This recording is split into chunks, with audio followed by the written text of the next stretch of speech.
বান্ধে আমাদেরকে শুধু জ্ঞান দিতে যাচ্ছে বান্ধে জ্ঞানের ধর্মের কথা বলে সে বান্ধে কোনোদিন এরকম কাজ করতে পারে? আপনারা একতাবদ্ধ হয়ে থাকবেন এবং বহুজনের হিত সাধন করবেন, এটাই আপনাদের আমার শেষ উপদেশ। আত্মহত্যা মহাপাপ, বুদ্ধের এই বাণী প্রতিনিয়ত প্রচার করেছেন যিনি, অবশেষে তিনিই করেছেন আত্মহত্যা। এমন পরিণতি কিছুতেই মেনে নিতে পারছেন না বিহারের দায়ক দায়িকা ভক্তরা।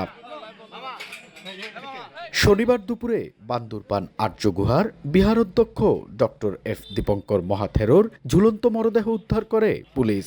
এ সময় তার পকেট থেকে দুটি চিরকুট পাওয়া যায়। এতে ভক্তদের জন্য কিছু উপদেশ লেখা থাকলেও ছিল না আত্মহত্যার কোনো কারণ।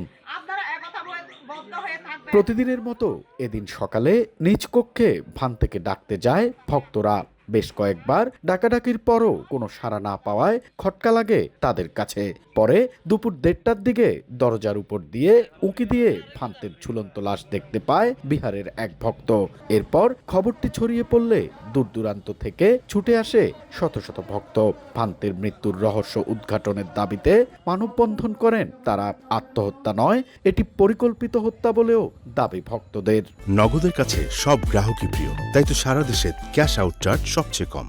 বান্ধে আমাদেরকে শুধু জ্ঞান দিতে যাচ্ছে বান্ধে, আমাদের পূজনে গুরু বান্ধে কখনো এরকম করতেও পারে না। 10 জনকে জ্ঞানের ধর্মের কথা বলে সে বান্ধে কোনোদিন এরকম কাজ করতে পারে? এটা একটা মহা ষড়যন্ত্র, যে কারণে ষড়যন্ত্র করা হচ্ছে এই মহাপুরুষকে হত্যার মাধ্যমে পুরো একটা জাতিকে যাতে নিচ্ছিন্ন করা যায়। এদিকে তদন্ত করে ভান্তের মৃত্যুর রহস্য ও জড়িতদের খুঁজে বের করার দাবি জানান বড়ুয়া সম্প্রদায়ের এ নেতা। প্রশাসনের দৃষ্টি আকর্ষণ করছি, এটা হত্যা না, আত্মহত্যা, এবং তারা এই হত্যা কাণ্ড ঘটিয়েছে।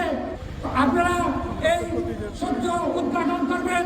বিহার অধ্যক্ষের দায়িত্ব নেন doctor Dipankar Mahathero. N A Zakir, সময় সংবাদ, বান্দরবান।